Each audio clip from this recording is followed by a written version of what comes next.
Okay, I think we've got everybody in. So welcome everyone to the VCU Alumni webinar about what to expect for retirement. My name is Carolyn McCrae. I am the Director of Financial Wellness at the Virginia Credit Union Financial Success Center at VCU. And I am here with Ron Garstka, who is a VCU alumni, and he is going to share his experience and expertise with all of you about what to expect and how to better plan for your retirement. Ron is a VCU alum, just like yourselves. He received his MBA in business management with a concentration in finance from VCU. He's the former director of supply chain management for Dominion Energy. And after his illustrious career, he retired in early 2019. So he's now in year 2 of retirement. So he's got a lot to share with you. And he's passionate about personal finance and financial wellness, which brings his experience and expertise to us today. The way that this will work is Ron is going to share a little bit about some recommendations for retirement, kind of going from farther out from retirement to getting closer to your first couple years of retirement. If you have got specific questions, and thank you so much for submitting them when you registered for the webinar today, but if you do have additional questions for Ron, you can submit them to me via the chat function, and we will make sure to get to them at the end of Ron's talk today. So with that, please join me in welcoming Ron. Thank you so much for being here today, Ron. It's a pleasure. Thank you very much. Appreciate it, Carolyn. I just want to say hello to everybody and thank you for joining us for this discussion.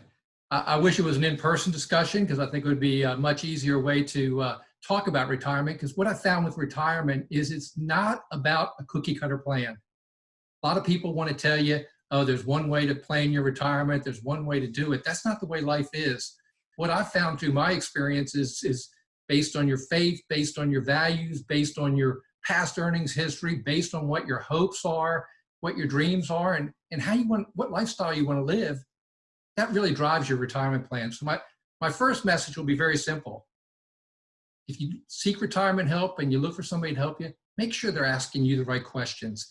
Because it's about you. It's not about them. It's about you. So make sure you don't look for that cookie cutter approach. You got to invest, and that's the way you're going to maximize your return on your investment. The second thing I would say is that retirement planning doesn't start the day you leave your job. Retirement planning is really a lifetime thing. And based on that, I'm going to go back 40 years, actually 41 years, because actually I started with my employer 41 years ago this month, or my previous employer, I should say. And there's some things I learned from that, and I wasn't smart enough at the time to realize how important they were. But I think based on Carolyn's discussions with me, that we probably have a broad range of people. There's some young people, there's some people that are mid-career, and there's some people that are thinking about retirement, and there's some people that are already retired, and we need to probably try to address all those issues. So just let me share a couple things with you. The thing that you're going to hear today from me, though, is there's some successes and there's some failures, and I'm going to try to be honest with you to make sure that we can make this a learning experience. And, you know, maybe my failures will be your successes and my successes will be your failures, but I think we ought to be talking about them so that we can at least try to learn from each other. So first off, one of the early decisions I made 41 years ago was I got an opportunity to join a 401k. At the time, at Dominion, it was a very interesting thing in that they matched 3%. And based on that, I said, you know, this is free money. And so while I was only making not a great salary, I mean, when I started with Dominion, give you flavor, my salary was $12,500. Many of you would go, oh my God, how did you live on that? Well, it was a very different time, but it still was tighter than you'd like. But I said, you know what? I'm going to put away 6% so I can guarantee I'm going to get the 3% match. Because in my mind, that was free money. I will tell you, as I look back, that might be the smartest thing I did to prepare myself financially for retirement. That money, there's time value to money, and there's compounding of interest and investment return, and that money has produced a nice pot for my wife and I to enjoy retirement and to allow us to do some of the things we want to do. So that's a very thing I think that's very important. The other thing I did in that period of time was when I got a raise, I set aside some of that money, not a big percent, but worked to add it up so that I could then increase the amount of money I put into my 401k or put into my emergency fund. Because when I started working, I didn't have an emergency fund. I just graduated from George Washington University with a graduate degree in operations research. I was a poor student. I barely had enough to put my down payment on my apartment, or not my down payment, but my rent deposit on my apartment. So one of the things I had to do was set up an emergency fund. And it made sense to me because right after I came to Richmond, I had a little car problem. And I realized, guess what? Putting it on credit card wasn't a good idea. So we started siphoning off some of that money to go either to an emergency fund or to a 401k increase. And that also paid some long dividends. The other thing I would say is I started to educate myself, and I did that a number of ways. Back at the time, there was still a thing called Money Magazine. I started reading that. I also learned through my employment at Dominion that guess what? The people in the big corporate world who seemed to move up and seemed to advance in the company were people who could talk finances. And in this case, I'm talking corporate finances. But guess what? That corporate finance thought process of cash flow and those things helped me to really gain some insights. I won't say all those insights made sense to me at the time. I mean, I remember taking my investment class at VCU. And the professor I had was the guy who really believed that investment analysis was not a whole lot of value. He was much more a person who believed in the random walk theory, which was very big, and believed basically that a monkey could pick out investments as good as somebody who was trained and did investment analysis. I didn't quite agree with that philosophy even after I graduated, and that'll lead you to some of the further discussions down the road on where that got me in trouble. But anyway, I think it's important for you to understand that you need to kind of educate yourself because you want to be able to talk to people and understand what they're talking about. And if you don't understand, you need to ask questions. The other thing I'd say that helped me significantly over the years, and this is kind of it's not a retirement thing, but it's something that I think is important, is that I was willing and able to take lateral moves and title demotions. Now, I never took a salary demotion, but I took title demotions throughout my career in order to gain more skills. And I think that allowed me, through multiple downsizings at Dominion and through multiple opportunities, to take advantage of those opportunities because I had a broader base of skills. And I think that kept me employed and working for retirement, getting towards retirement. Staying employed is a big plus. And the final thing I'd say is if you have a significant other or a spouse, whenever you start your retirement planning, you need to make sure the two of you are aligned and you're heading in the same direction. Because if you're not, it can get ugly and you probably won't achieve what you want. Let's jump ahead a little bit though. Let's jump next to that middle life. So those of you that are kind of in the midpoint of your career, for me, it was probably the time period from about 10 years out to about 35 years out to about 10 years out from retirement. So probably the time ended somewhere around the time I was 55. One of the things during that period of time that I guess I was lucky, I grew up in a very frugal family. My dad was a government worker. My mom was a stay-at-home mom. We lived in about an 800 square foot Rambler in Rockville, Maryland. And we were happy. We thought that was the good life. And with that, I kind of learned, my parents were very frugal. They didn't believe in investments. They kept things in CDs and cash and didn't learn a lot of investment skills from them, but did learn the thing that they saved for what they wanted. And I'd have to say, as I've gone forward, that's one of the things my wife and I have agreed upon is when we want items, we save for what we want. Yeah, we got to deal with the needs, but once you have to make that decision between whether it's a want or a need, you kind of save for it. And we probably lived for a long time of our life in kind of a cash economy is the way I would call it. And that actually helped us because it kept us out of debt. And I think one of the big things I see with my friends now, and I have a number of friends who are entering retirement, and some of the reasons they're struggling to retire is because they have lots of debt. They have lots of toys. They had a lot of fun. But now that they're facing retirement, they've got some very big cash flow issues they're struggling with. And much like small businesses, and you hear a lot about small businesses now with this, with the pandemic and the impact of the coronavirus and what it does to their cash flow and how they can't pay the rent and all. People have the same challenges. Cash flow becomes critical. So my suggestion would be is you need to think about maintaining an affordable lifestyle. And to be honest with you, one of the books that I read that really made an impact on me was a book called The Millionaire Next Door. And it's by a gentleman by the name of Cotter Smith and Tom Stanley and a bunch of others.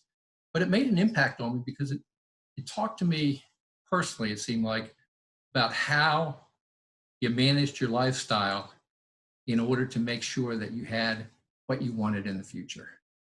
And so the second thing I'd say there is not only save for what you want, but make sure you manage your leverage. You know, things I did. I kept my car for 10 years on average.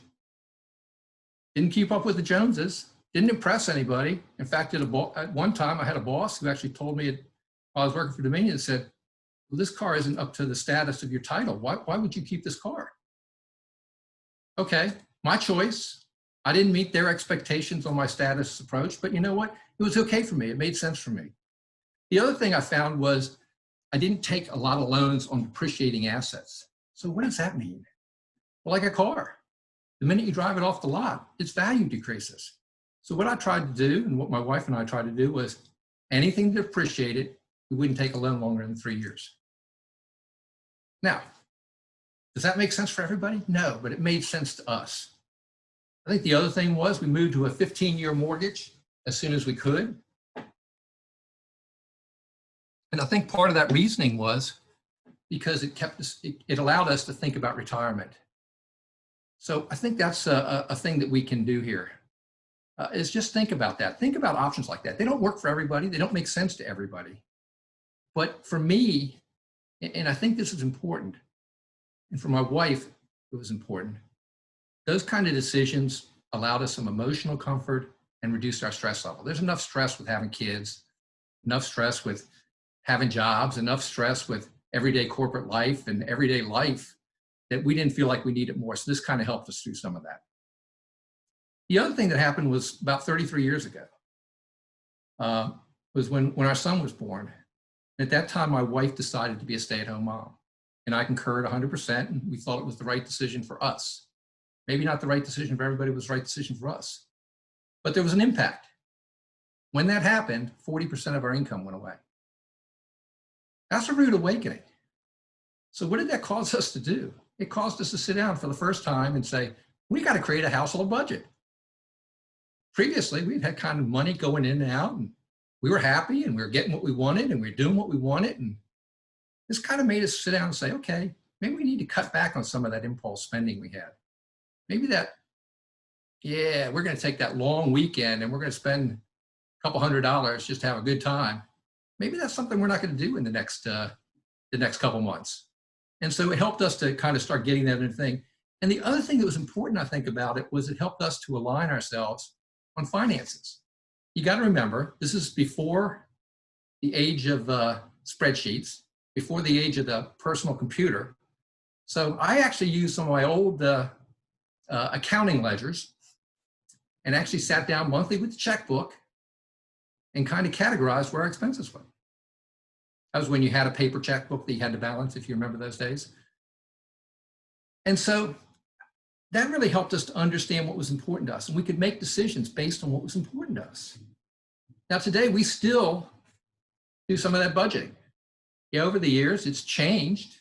We moved from that accounting ledger to VisiCalc when personal computers first came out. We then moved to Excel when that concept became better and better. And today we use some other products out there, and there's many of them, but it helps us understand where our money's going, and it makes sure that where our money is going is aligned with our values and what we think is important and what we're planning to do in the future. And I think that's important to do. It's very important to keep that alignment. It also keeps my wife and I talking about money, which I know a lot of couples don't like to talk about, but for us it was important because it stopped a lot of what I would call battles along the way. The other thing is, when you have a kid, you have children, all of a sudden, you have new responsibilities. One of the things we had to do was make a decision. And we had to make a decision, since my wife wasn't working, think about insurance. So we decided on term insurance. Why? Because it was cheap. It gave us a lot of coverage for the minimal amount of money. And that's what we needed at that time. You're going to find I haven't invested a whole lot in whole life insurance or anything like that. It's not that it's good or bad. It's just where we decided to spend our money and how we decided to spend our money. The other thing we did, though, even in those tight times, we said, when I get a bonus or when I get a raise, what do we need to do with that? And once again, we looked hard and we said, let's see if we can keep going. Let's see if we can keep investing. And so we did things like starting to open IRAs. At the time, they didn't have Roth IRAs. So we opened IRAs.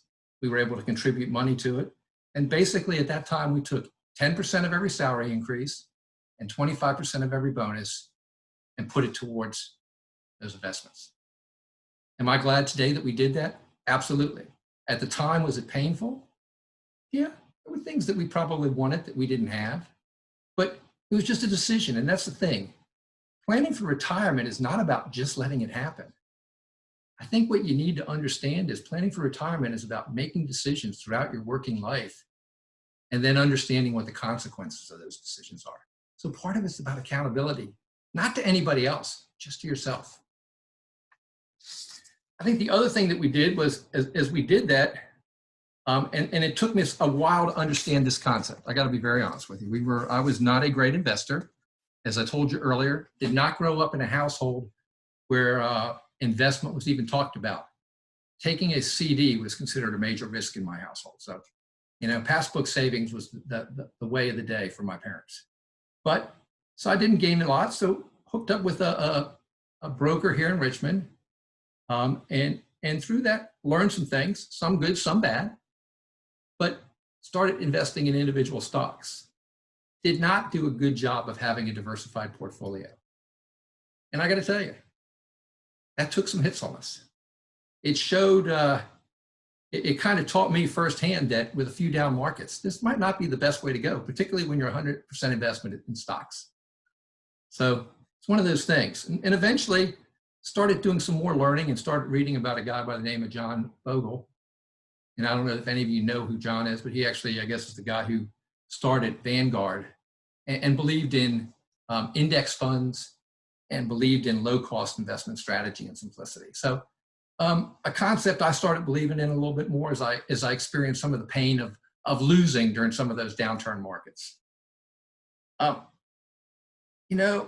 The other thing I'd say about investing that I learned is if you can't explain what you're doing to your spouse or a friend or someone else in 3 minutes, you probably shouldn't do it because you probably don't understand it.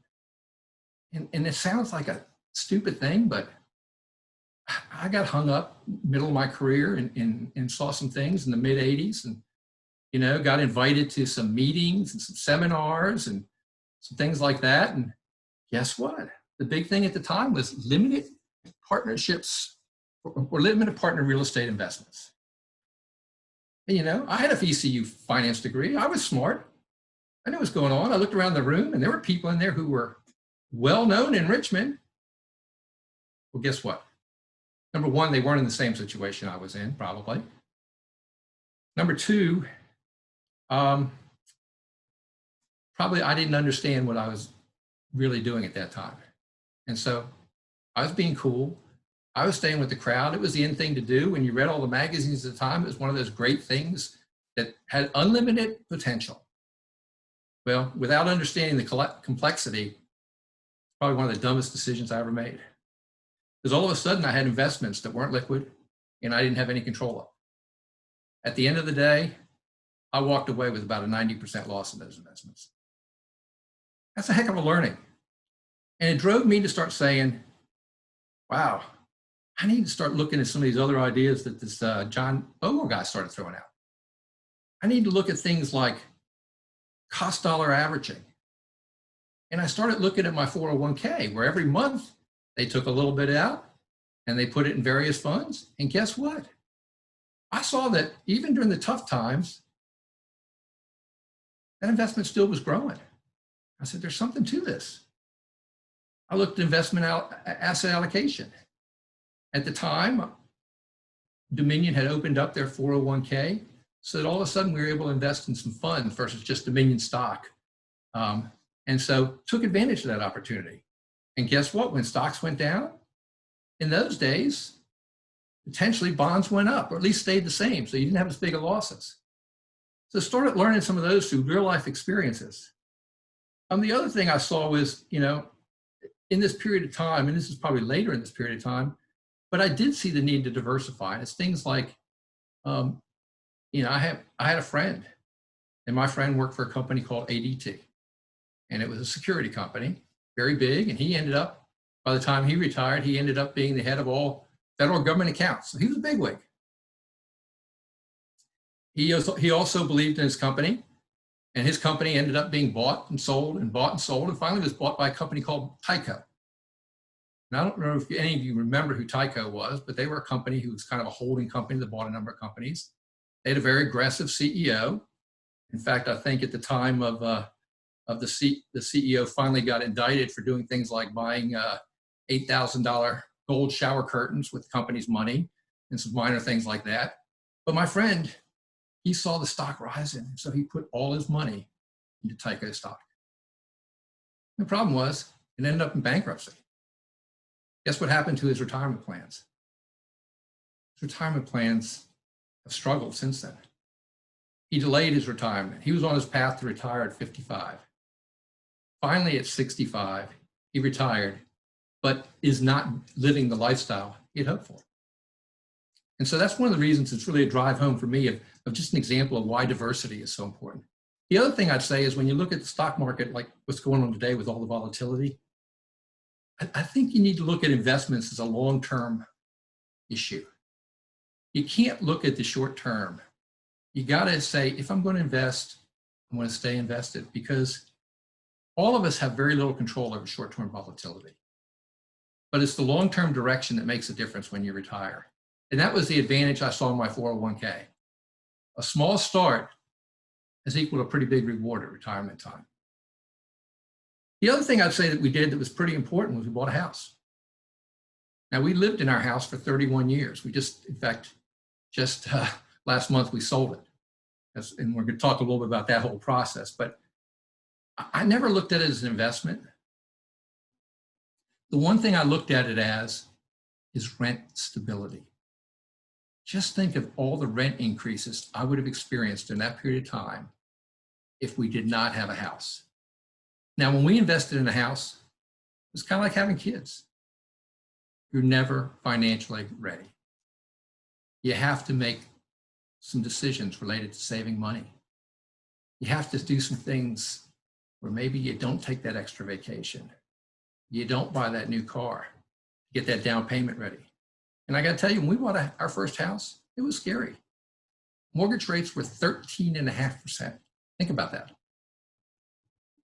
But today, I would tell you, by being able to have a stable rent for that period of time, it really allowed us to be able to grow our savings as income increased. And it allowed us to enjoy more things in life as our income increased. So just something to think about. I think that's just one of those topics. You know, I know a lot of people are thinking that houses maybe don't make sense today, but I think it's one you just need to think about how it fits you personally. The other thing I'd say is long care insurance. Not something most people want to talk about. Nobody wants to talk about going to a nursing home. Nobody wants to talk about not being able to take care of themselves, not being independent. And, you know, depending on your financial future, your financial status, it may make sense for you, it may not.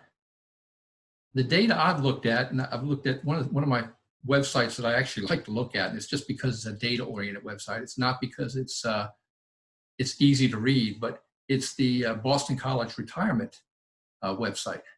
And so they have a retirement center, and they actually do a lot of research and put data out there. And one of the data points they have is that 70% of us will need some type of long-term care help. That's a big number. And I know with my own health challenges, I probably will fit into that. Now, I was blessed about 15 years ago when long-term care insurance was kind of a hot item for a while there, and all these insurance companies thought they were going to make money off it. Dominion offered a group plan that proved to be relatively, I won't say inexpensive, but at least affordable for me at that time. And my wife and I chose to take care of that plan. Now, we considered other decisions along the way. You know, there's the ways you can do long-term insurance. You can do personal savings. Some people like to do that if they have enough personal savings. Other people like to take whole-term life insurance and borrow against it, maybe to finance their options. We elected not to move in that direction, but it's just something you need to consider. It's not a recommendation that you got to do it or something. It's just something I think you need to think about as you go forward, because it potentially will impact your lifestyle down the road. The other thing I would say that, and this is something I'm really bad at, you can ask my wife, I'm terrible at this. You can ask the people that work with me. I'm not good at it. I'm a type A personality who loves to achieve, but I kind of expect to achieve. And I don't celebrate my successes very well, or our successes very well. And so one of the things I found with retirement planning, though, is that as you set up your retirement plan, it can't be all about numbers. Those numbers soon lose meaning, and they're easy to go, oh, well, what's 1,000 here, 1,000 there? What's that number really mean anyway? Does it really matter? And so what we found, and what I found was very important to me, was to start to create stories. Start saying, what do I want retirement to look like? Do I want retirement to be a big boat and just go from port to port and not have a house? Do I want retirement to have a beach house? Do I want retirement to be lots of vacations? Do I want retirement to be golfing every day? And we had to sit down and kind of create that picture, and my wife and I did that. And so we kind of created goals, but related those goals to stories. And that was much easier for us to manage than trying to achieve some number, because to us a number was very, and you got to remember, I'm kind of a spreadsheet guy and a numbers guy, but a number to me was just a number. And so I kind of had to have a plan that told a story and made me feel good, because it's hard to get excited about something down the road when you don't see how it's going to make you feel good. And that was a big, the other thing was, though, we had to set something that was achievable. So I can tell you, didn't sit down and set plans that I was going to, live on the French Riviera or any of those kind of ideas. I knew with our lifestyle and our income, that wasn't going to happen. I didn't care how much I tried to dream about it, it wasn't going to happen. We set achievable goals, and then we set milestones for those goals that we could understand. And then I think the important thing was we balanced the retirement goals with other goals that are important to us, such as saving for our children's college education, taking family vacations. And as we achieved goals or milestones, we celebrate those. We go out for a nice dinner as a family. We do some things like that to recognize that, hey, there's some benefit here. And I think that's important to do, because I think if you just work to a number, you kind of lose focus very easily. And I think that's one of my learnings anyway. It's one of my learnings in working in a big organization. And when you work for a company like Dominion, we're very profit oriented. And so you got to understand what you're trying to achieve and help the people that work with you understand that same set of goals. And it's not about meeting an earnings number. It was, in our case, it was about providing people with electric power. Think about it. You don't have electric power today, it's a pretty ugly day. So it was very important to have a goal that was kind of bigger than us to kind of reach for. And I think you kind of have to do the same thing with retirement. Now, let me jump forward a little bit and let me go, what do we look like? What do I focus on year 3 to the day I retire? So I'm 3 years out to the day I retire. In our case, I probably didn't understand it. I can tell you from experience, it's absolutely a critical thing to think about, the surprises and uncertainty. Let me give you my example. In November of 2018, I told my boss I was going to retire in 90 days. That made February 2019 is my retirement date. So what was our first, my wife and I were excited about that. What was our first unexpected event?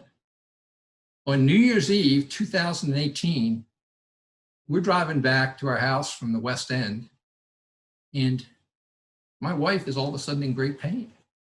Guess what? Her appendix burst. She spent 6 days in the hospital just so she could keep down food. She spent another 3 months getting back to feeling halfway normal. Did we plan for that? No. But guess what? We had to deal with it. And so I think you got to expect those uncertainties. In my own case, 1 month to the day after I retired February 1, February the 28th, about 4 o'clock in the afternoon, I'm trimming crepe myrtles. My house. I'm up on a stepladder. I get tremendous chest pains. Now, luckily, my wife was home. Luckily, we were only about a minute away from a standalone emergency care facility. But I can tell you, there's nothing different than going into a standalone emergency care center, not being able to focus on anything, having them run tests, and the doctor come in the room and say, Mr. Garstka, you're having a heart attack. It certainly makes you look at what's important to life in a different way, I will tell you that. But the other thing is all of a sudden, some of the things we planned to do, some of the things we thought important weren't as important anymore. And we had to kind of change. I think the other thing you look at, first quarter 2020. I don't know about y'all, but some of you that retired, I'm sure had some pretty good travel plans. I know we did. Guess what? We've been at home. We've been abiding by the recommendations to stay in place. And, change things. But it also did some other things. It created some stock market volatility that we didn't necessarily plan for. Guess what? You need to make sure you plan for that. You need to make sure that when you look at your investments, they can handle that kind of volatility. And that's one of the things that you need to understand in retirement. You make a decision, and all of a sudden, your cash flow depends on what you saved, how you invested. Maybe you have a pension, maybe you have an annuity, but it's not like when you're working and you see a regular paycheck. It's not the same. And so you just need to think about that, and think about that both from an emotional standpoint, but on how you want to invest your funds. So let me tell you what we kind of did. And I'm going to walk you through this, but you'll see it at the end what kind of happened. But we started considering risk and allocation of investments probably about 15 years ago. During the first X number of years of my career and my working life, I was a guy who invested 100% in stocks. That was a pretty wild ride at times. About 15 years out, I was probably invested about 80% in stocks and 20% in bonds and cash. Really didn't pay any attention to the bonds and cash, kind of read all these financial things and thought they were a necessary evil, but didn't really understand how they could help maybe reduce some of the volatility. But about that time, started understanding a little better and said, okay, at 15 years out, let's move this thing to about 70% stocks and about 30% bonds and cash. The other thing I did was I had a bunch of Dominion stock. And I kind of made a decision after understanding a little bit what was going on with my friend and some of the decisions he had made at stock to say, okay, let me start selling some of this stock, because all of a sudden, I don't want my income or my earnings and my investments to be tied up in the same source of funds. And so I said, let's diversify a little more. So I sold some of that. I sold that stock, or most of it that I could. It was a good gain by that point in time. We paid some taxes on it. We'll talk about that a little later. But the good news was I was all of a sudden able to feel more comfortable. I was able to be more diversified. I didn't have all my eggs in one basket. I think that's a critical thing. At about 8 to 10 years out, moved to a 60-40 split on stocks to bonds. Once again, trying to reduce risk and manage risk. Also tried some other things that were I thought were cool at the time. I thought I was smart enough to do, and they were cool. I started laddering bonds on my own. Well, if you know anything about bond investments, you got to do research. Research takes time. Working 60 hours a week and trying to ladder bonds and spend time with your family wasn't the right thing to do. So guess what? It was too complex. Learned that, said, okay, got to do something different here. Then about 2 years out, we started moving our investments towards a 50-50 split, 50% stocks, 50% bonds and cash. The other thing we did was we started taking those capital gains we got from stocks and moving them into a cash reserve. And when I retired, and I think it was a good thing based on where the market's going now and not having to worry about taking out funds when the market's down, we set aside 3 years of what our budget said we needed to live on in cash. Not everybody wants to do that because they're worried about losing the upside of the market. Maybe their past earnings won't allow them to do that. But for us, that was the right thing to do. And it has been a good thing because I haven't worried about the stock market.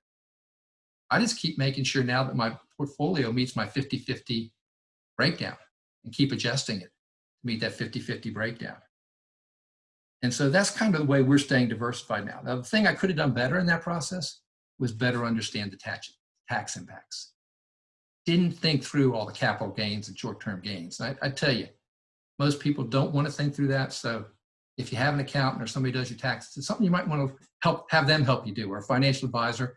Those are the kind of things that are great tasks for them to help you do because they have great tools to help you with that. And so you might want to think about that. The other thing we did do was we took out a little extra.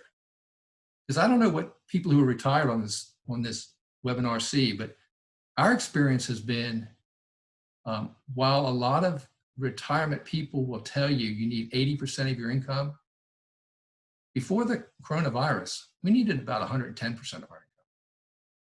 We were doing more things. When I was working, I didn't have the time to travel as much. I didn't have the time to go see Broadway shows. I didn't have the time to go to concerts. Guess what? When you retire, you have a little more time and you want to do those things and you don't want to deprive yourself. So guess what? You spend more money is what I found. And so I think what I found was our first year expenses were probably about 110%. Now we had some medical costs in there too that made a difference, but so it was about 110% of what we would have normally spent in a normal year. But it was something I learned from. And so we set aside a little extra money for that. The other thing I'd say that you got to think of is when you're in the about a year or so out, is you got to start thinking about medical. Medical cost is a very important cost, and it can really hurt you if you're not planning for it. You know, I was past the normal time for Medicare when I retired. That's 65. And so I passed that time period. I wasn't in the window anymore. And so probably didn't understand the paperwork that I would need to complete because of that variance. I'd stayed on my employer's plan. My wife was on my employer's plan. And so when we got there, all of a sudden, that simple signing up for Medicare wasn't so easy. All of a sudden, we had to have proof that we had had eligible insurance during the past year. And that was easy to get from Dominion. It wasn't quite as easy for me to get the paperwork processed through the Social Security Administration.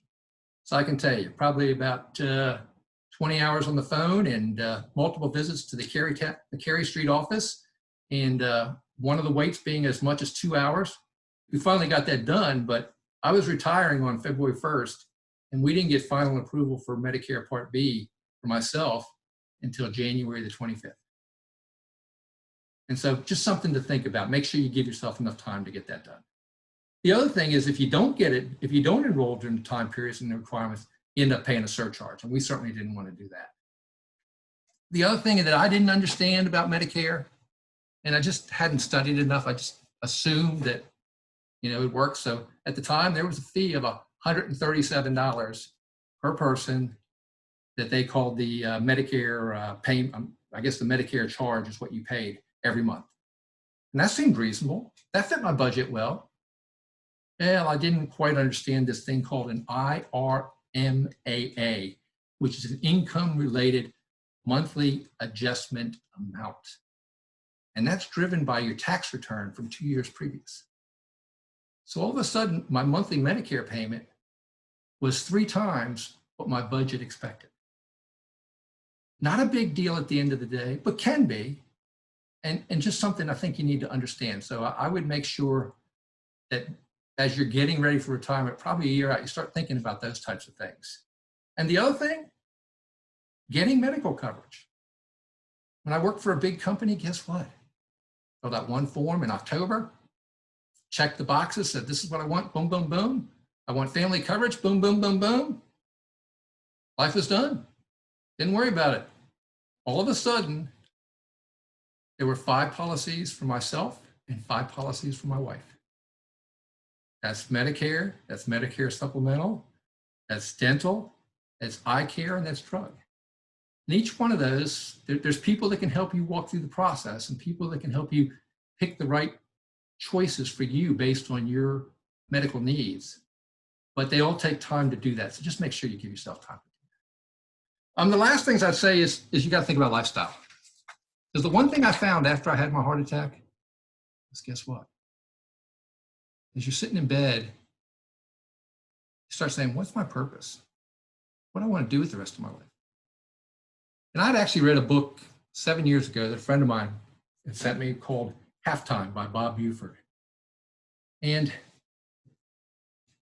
at the time, I wasn't ready for it. It talked about moving from success to significance. And success, is his definition, is earning money, having a great car, belonging to the country club, having that corner office, all those kind of fun things. Significance is, what are you going to do with your life that has lasting impact on others? And it didn't hit me. 7 years ago, I was like, not a big deal. I was still in the success mode. I read it this time, though, and it started me thinking and doing a lot of introspection. And I decide, did I want to play golf 5 times a week? Did I want to travel a lot? Did I want to volunteer? What did I want to do? And so based on that, kind of sat down and ended up writing a 45-page white paper about what I want to do over the next 20 years of my life. Now that's, most people I know go, that's a little over the top. Okay, you know a little more about me when you hear that. But you know, the other thing I did was I got 4 friends of mine who, great friends who I trusted, to provide me feedback. And they provided some great feedback to me on what was realistic, what wasn't, what fit me, what didn't. And the key is you have to listen. But it's kind of given me a reason to kind of wake up in the morning, and I'm kind of doing things I want to do. And not all of them are about, you know, helping others. Some of them are just about educating myself. So there's learning activities, there's fitness activities, there's educational activities, there's some volunteer work, there's some diet and exercise things, which after you've had a heart attack is very important. So I think those are things you just need to think about. And the key is, my goal is very simple. I plan on being here another 20 years. And I want to make this a journey, and I want to enjoy it. You know, so that's part of what I think, though. And a lot of people, I think, miss that, and I missed it. I waited until I retired to figure out what the next step looked like. And that's probably one of the biggest learnings I can share with you. So what am I working on now? Still trying to understand what my spending patterns are. You know, obviously last year we had more medical expense than we expected, had more Medicare expense than I expected.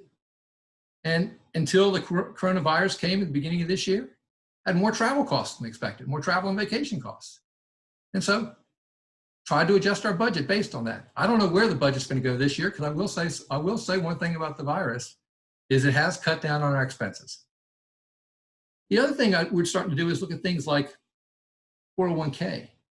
If I move that to where our broker is, away from the Dominion account. And the reason I would do it is very simple. I've been the executor of 3 wills. And I got to tell you, the more places you have to go look, and the more things you have to submit, and the more people you have to talk to, the harder it is to be an executor, and the longer it takes to get the heirs the funds that you want them to have. So for simplification and for myself and for my heirs, one thing we're looking at is moving that to one place. So we kind of have all our investments in one place. The other thing that we're looking at is taking those IRAs that we had, and should we convert them to Roth IRAs? There's some benefits of that down the road. So we're looking at that. You know, one of the things we're starting to look at is what are the tax implications of that? Because there are tax implications to making that move. And that's one of the areas where I'm working with my accountant to say, you know, the guy who does my taxes can help me figure out what portion or when this makes sense to do this. And so with the budget, with my past tax history, and with my expectations of future income, we're kind of working through that right now. Other things working on is how to minimize tax impacts overall, because one of the things I didn't do very well during my career was spend time on understanding tax impacts of my earnings. So probably paid Uncle Sam a lot more money than maybe I should have. And that's certainly debatable, but we're trying to figure out, how do we use more municipal bonds? How do we reduce the cost related to high turnover funds? So when you have funds that turn over investments on a regular basis, they tend to have more short-term and long-term capital gains. That all shows up as taxes you have to pay. So we're starting to look at things and saying, what kind of funds make more sense there, and trying to make some adjustments. The other thing we're doing is, during this period of the pandemic impact, is how do we harvest some of these tax losses legally? That helps to reduce our income, helps to save more money for us. And so we're looking at how to do that and doing some of that. One of the things that's very important to my wife and I is charity. We've been relatively large givers along the way, and believe that we need to take at least 10% of our income and give it away. And so based on that, we've also started exploring that. And with the new tax laws, and everybody goes, "No, we just give to charity." But well, there's some reasons you might want to, from a financial point, look at some of the tax implications of charitable giving. So we've now worked on setting up a charitable trust. Allows us to give a chunk of money at one time. With the new tax laws, it allows us in a year to get some tax benefit from those charitable contributions. And it allows us to continue to do the giving that we wanted to give. So I think that's something else that you might look at from a tax standpoint. Finally, what I would say is that things like wills and trusts, you probably need to look at those. We're looking at ours. Situations have changed. Our son got married. Some of our priorities with charities are different. And we didn't do a great job of moving some of our assets to trusts. So if you have a trust and you haven't moved the assets to it, it's not a whole lot of value. So that's one of the things I think you might think about. And the last thing we did, and I would tell you, this is not a reduction in cost. Certainly at this time it's not, but we've downsized. We've elected to sell our home, which we did. We've now moved into temporary housing where we have a house built in Ashland. But I will tell you, while we're downsizing in square feet, the cost is not necessarily reducing. And part of that, I think, is we've just decided to say, we've got 20 years, we're gonna live in this house, we hope for the next 20 years, let's make sure it's something we enjoy. The other thing we found, though, was it's simplifying our lifestyle. We made 27 trips to the dump. We made 13 trips to Goodwill. We got rid of a truckload of furniture to Habitat for Humanity, and we still needed the Junk King to pick up a lot of stuff we couldn't move ourselves. And guess what? It feels better. It feels better to have simplified our lifestyle. So that's kind of the things we're working on now.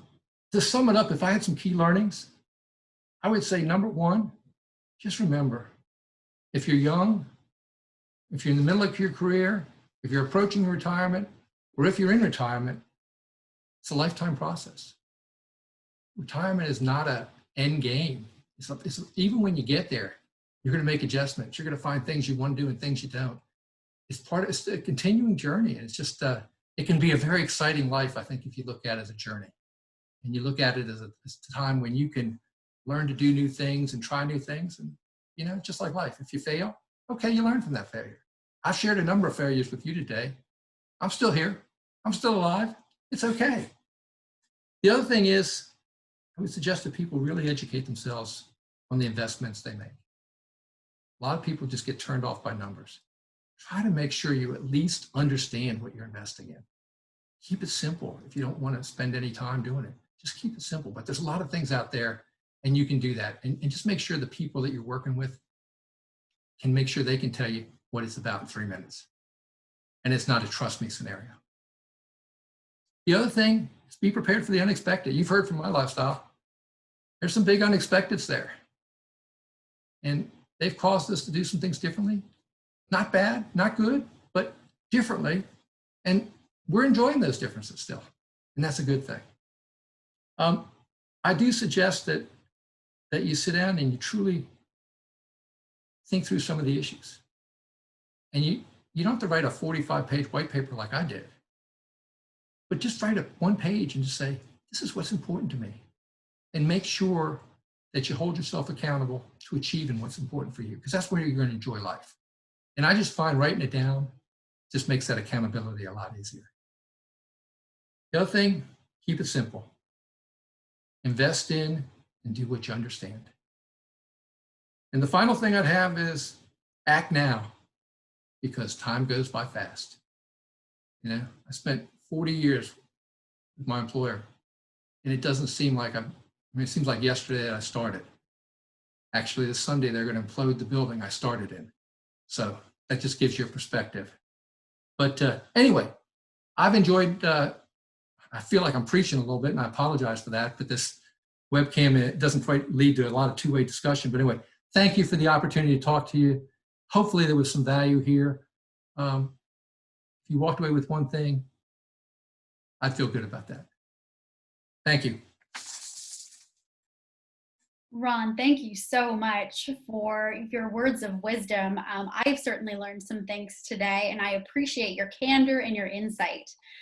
We have gotten some great questions. We still have a few minutes before we hit 1 o'clock, so we're going to take some time now to answer some of our participants' questions. And if you all do have any additional questions, don't hesitate to send them to me through the chat. You can see me on that chat list right there. We'll start with a couple that we got as you were getting into some of the nitty-gritty pieces of how you were structuring your retirement portfolio. We got some good questions about what would you recommend percentage-wise, how much should a person be saving for retirement each month, and what would you recommend for someone who's wanting to build their 401k when they're about maybe 10 years out from that retirement date? Okay. So when I look at, how you structure your portfolio, I think that the things you need to understand is first got to understand your risk, acceptance of risk. I have friends who absolutely are almost willing to jump off the bridge when they have a stock investment and it goes down by 30%, 40%, or 50% like we saw in 2008. I have a friend who went into almost a major depression because of that. Now, if that's your thought process, you probably need to make sure that you build your portfolio around that. It may not give you as good a return, but one of the things a financial advisor, for example, can help you look at is, or even a potential, any of the financial websites can help you start looking and saying, okay, I'm willing to accept this level of risk. If the market goes down 20%, I'm going to sell my investments, but you know what? You probably don't want a portfolio that allows you to go down 20% because you're going to lose. If you sell low and buy high, you're going to lose. And so the challenge, I think, is you got to understand your risk first. You got to understand where you are. The closer you get to retirement, as you heard me say, I reduced my risk because I had less chance to earn it back. So for me, 50-50 made a lot of sense. For you, it might be something different. I mean, if you go look at any of the major companies' websites, they walk you through a series of questions. If you go talk to, I think Carolyn has some financial people that are willing to talk to you as part of the VCU effort.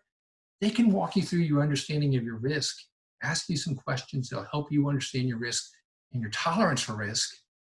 And once you understand that, I think you can construct a portfolio that will allow you to sleep at night. And to me, that's the most important thing.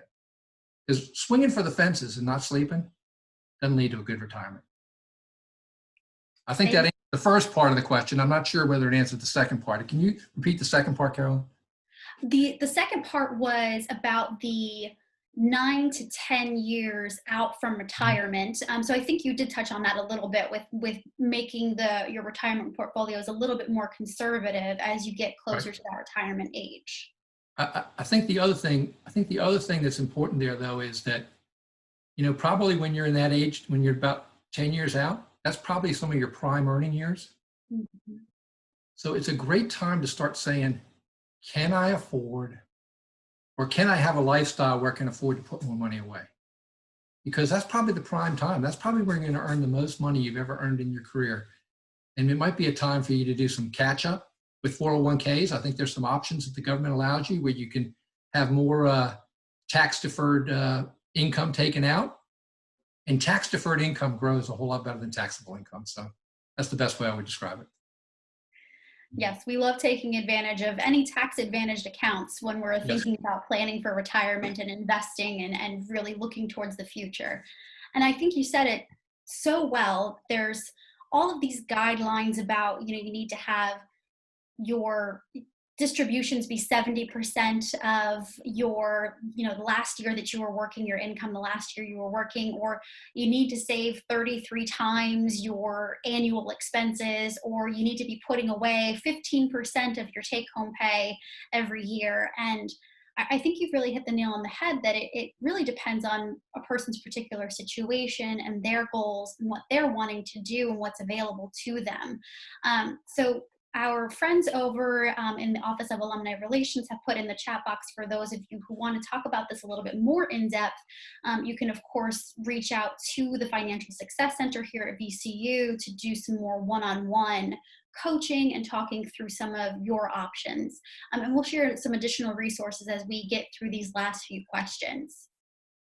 Ron, another question that we had was something that I think is particularly interesting for anyone who is getting really close to retirement is, what can you expect from, and you touched on this when you were talking about Medicare, but what can you expect as far as retiring versus when you actually start to see some of that retirement income from distributions from retirement funds and things like that?